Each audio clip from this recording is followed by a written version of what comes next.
నమస్తే అండి. ఇప్పుడు మనం ప్రేమించాక ఏమైందంటే నవల పార్ట్ 25 చదువుతున్నానండి. విని ఆనందించండి.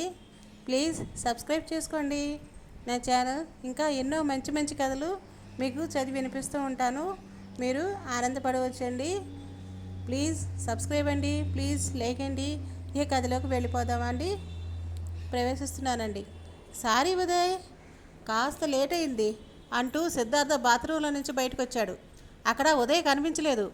ఉదయ్ ఉదయ్ బయట దాకా వెళ్ళి చూసి వచ్చాడు. ఉదయ్ జాడ లేదు. శుభలేఖ అయినా వదిలి వెళ్ళలేదే, ఏమైంది అనుకున్నాడు. మూసి ఉన్న నీలిరంగు డైరీ తనకేం తెలియనట్టు మౌనంగా చూస్తుంది. ఇంతలో ఫోన్ రింగ్ అయింది. ఉదయ్ అయి ఉంటాడు. బహుశా అర్జెంటు పని మీద బయటికి వెళ్ళి అది చెప్పడానికే ఫోన్ చేస్తూ ఉండి ఉంటాడు అనుకుని ఫోన్ తీసి హలో అన్నాడు. అవతల నుండి వినిపించిన వార్తకి వాట్ అని కేకపెట్టి ఇప్పుడే వస్తున్నాను అని నిమిషం ఆలస్యం చేయకుండా రిసీవర్ పెట్టేసి బయలుదేరాడు. ఉదయ్, నీ ఫ్రెండ్స్ అందరికీ శుభలేఖలు ఇచ్చేసావా నాయనా? సామమూర్తి ఉదయ్ చేతిలో కార్డ్స్ చూస్తూ అడిగాడు. మావయ్య, కీర్తితో మాట్లాడాలి, కాసేపు ఎవరో ఇటు రాకండి. ఉదయ్ అన్న తీరుకు ఆయన కంగారుగా చూశాడు. కీర్తి కీర్తి ఉదయ్ ఆమె గదిలోకి అడుగుపెట్టాడు. కీర్తి చీకట్లో గోడకు చేరగలబడి కూర్చుని అతన్ని నిస్తేజంగా చూసింది. ఉదయ్ గది తలుపు బోల్ట్ పెట్టి ఆమె వైపు నడిచాడు. విశ్వనాథం టీ కప్పు నోటి దగ్గర పెట్టుకోబోతుండగా పెద్ద శబ్దంతో తలుపును ఒక తన్ను తన్ని లోపలికి అడుగుపెట్టాడు సిద్ధార్థ.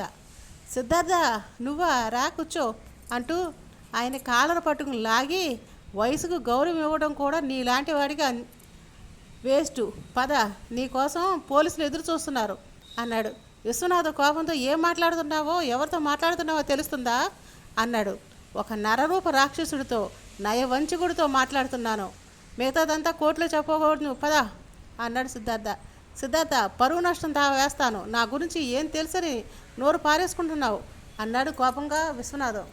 ఆండాళ్ళు అంతా చెప్పేసింది ఇన్స్పెక్టర్కి, మిగతాది త్రిపాఠి చెప్పారు అన్నాడు సిద్ధార్థ.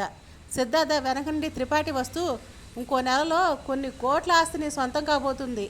25వ సంవత్సరం రాకుండానే మేనగోడలు మరణిస్తే ఆస్తి దక్కుతుందని, లేదా మరొద్దరి శ్రేష్ఠకు పోతుందని, అందుకే మొదటిదానికి ఏర్పాటు చేస్తున్నామని మన క్లబ్లో నాకు చెప్పలేదు అన్నాడు. ఏదో తాగిన మైకులో నోటుకొట్టవచ్చు వాగి ఉంటాను, ఇంకా అదంతా నమ్మేయడమేనా భయంగా చూస్తూ అన్నాడు విశ్వనాథం. ఆండాళ్ళు, నువ్వు సీడ్స్లో విషం కలిపి పెట్టి శృతికి తినిపించమన్నట్లు వాంగ్మూలం ఇచ్చింది. అసలు డబ్బు కోసం మొత్తం కుటుంబాన్నే తుడిచిపెట్టేయాలని కారులో బాంబు పెట్టించావే, అదంతా నీచం. అసలు నిన్ను పోలీసులకు పట్టేవడం కాదు, కొట్టి కొట్టి కొద్ది కొద్దిగా చంపాలి. సిద్ధార్థ ఆపుకోలేని ఆవేశంతో విశ్వనాథం కాలర పట్టుకుని గుంజి ఎడా పెడా కొడుతూ అన్నాడు. వదిలే సిద్ధు, వదిలేయి, త్రిపాఠి విడదీస్తూ అన్నాడు. ముసలితనంలో జైలు గోడల మధ్య మగ్గాల్సి వస్తుంది, అంతకన్నా నరకం ఏముంది, పోనీ, వాడి పావానికి వాడే పోతాడు. కానీ అంకుల్, శృతికి చాలా ప్రమాదంగా ఉంది, ఈ రాత్రి గడిస్తే కానీ డాక్టర్ ఏ సంగతి చెప్పలేదు అంటున్నారు కంగారుగా అన్నాడు. అదుగో పోలీసులు వచ్చారు, ఇంకా మనం వీడిని వాళ్ళకి అప్పచెప్పేద్దాం, మనం హాస్పిటల్కి పోదాం అన్నాడు త్రిపాఠి. విశ్వనాథం గోలగోలగా పోలీస్ ఇన్స్పెక్టర్ ఏదో చెప్తూనే ఉన్నాడు. పాపం ఆండాళ్ళు మోగదని నమ్మి ఆయన పప్పులో కాలేశాడు. మీరు చేసిన వెధవ పనికి సాక్ష్యాధారాలతో సహా పట్టుబడ్డాం. విశ్వనాథం, పదండి, మాకు శ్రమ ఇచ్చి మీరు బాధపడకండి అన్నాడు ఇన్స్పెక్టర్. విశ్వనాథం జీపు ఎక్కుతుంటే చూసి బాధగా త్రిపాఠితో అన్నాడు.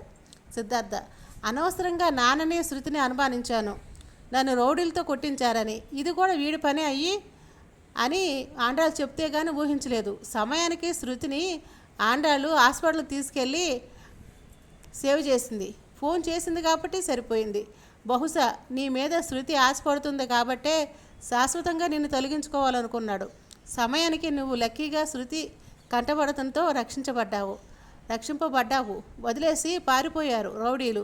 చాలా ఏళ్ళుగా నాకు విశ్వనాథం తెలుసు, క్రిమినల్ మైండ్ అన్నాడు త్రిపాఠి. అవును, గుంట నక్కలా ఎప్పుడు శృతిని వెన్నవంటే ఉంటాడు. ఇన్ని నక్క చేతులు పన్నుతున్నాడని అనుమానమే రాలేదు ఎవరికి. అక్కడే పొరపడుతున్నారు సిద్ధు.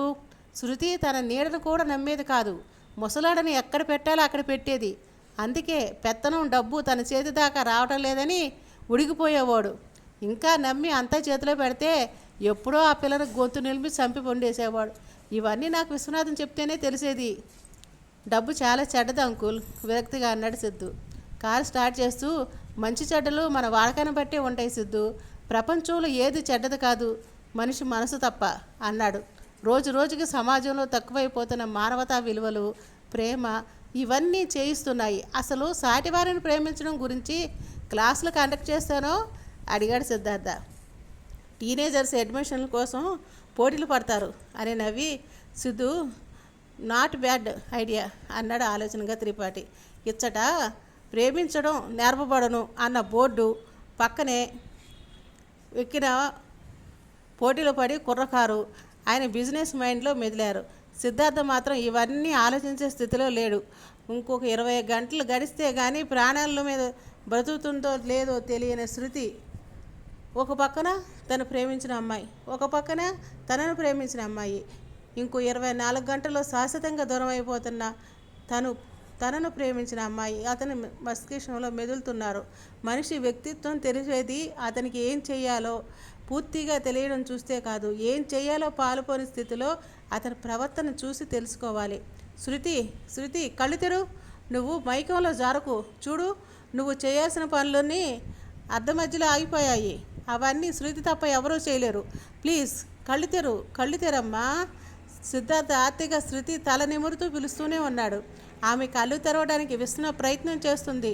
అయినా కళ్ళు మూసుకుపోతున్నాయి. విష ప్రభావం వల్ల ఆమె శ్వాస కూడా బలహీనంగా పనిచేస్తుంది. ఏ నిమిషంలోనైనా ఆగిపోయేట్లుగా ఉంది.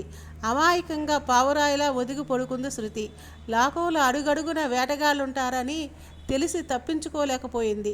రాత్రంతా ఆమె తల దగ్గరే కూర్చుని జాగారం చేస్తూనే ఉన్నాడు సిద్ధార్థ. రాజారావు వచ్చి తను ఉంటాను ఇంటికి వెళ్ళమని బ్రతిమలాడినా వెళ్ళలేదు. సిద్ధార్థ చేత త్రిపాఠి భోజనం చేయించాలని ప్రయత్నించి లాభం లేదని ఊరుకుండిపోయాడు.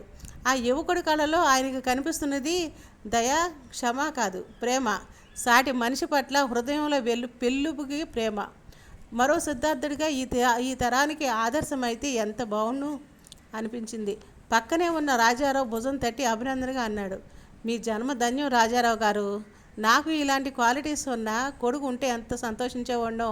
ప్రతి చర్య వల్ల డబ్బు భూకంపంగా ఎంత లాభం వస్తుంది, ఎంత నష్టం తెస్తుంది. ప్రతి సెకను డబ్బును సంపాదించాలని ఎలా మార్చుకోవాలని ఆలోచించే నా కొడుకుల దగ్గరికి వెళ్ళడం కంటే సిద్ధార్థ లాంటి వాళ్ళవనే ఈ దేశంలో వృద్ధాశ్రమాలు ఉండవు అన్నాడు సిద్ధార్థ. రాజారావు హృదయం గర్వంతో పొంగిపోయింది. నా కొడుకు ఎంత ఆస్తి సంపాదించాడో చూస్తుంటే గర్వంగా ఉంది త్రిపాఠి గారు అన్నాడు. శృతికీర్తి జుట్టులో చెయ్యి తూర్చి మంద్రంగా శృతి అని పిలుస్తూనే ఉన్నాడు సిద్ధార్థ. తెల్లవారుతుండగా ఎక్కడో ఒక కూజుతం సన్నగా కూసింది. ప్రత్యూషం భూపాల రాగానికే పరవశించి కన్ను విప్పింది. బంగారు కిరణం తెలిమంచులో స్నానమాడి శుచిగా భూదేవిగా ప్రణమిల్లింది. ఆ అందమైన ప్రభాతంలో అతి నెమ్మదిగా కళ్ళు విప్పింది శృతి.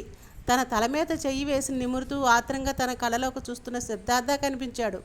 రాత్రంతా ఇలాగే కూర్చున్నావా అని అడిగింది. విశ్వనాథ్ అంకులు నా వాళ్ళను కూడా ఆయనే చంపేసి ఉంటాడు అంది ఏడుస్తూ. శృతి నువ్వు మాట్లాడాలి, అంతే చాలు ఆనందంగా అన్నాడు సిద్ధార్థ. చాలు సిద్ధు అతని చేతిని పట్టుకుని కళ్ళు మూసుకుని అంది. ప్రేమను ఒక్కసారైనా అనుభవించకుండా పోతానేమోనని భయపడ్డాను, కానీ ఆ అనుభూతిని నాకు దక్కించావు. ప్రేమ కోసం నువ్వు కీర్తి అంతగా ఎందుకు విలువల్లాడిపోయారో నాకు ఇప్పుడు అర్థమైంది. కీర్తిని కలిశాను.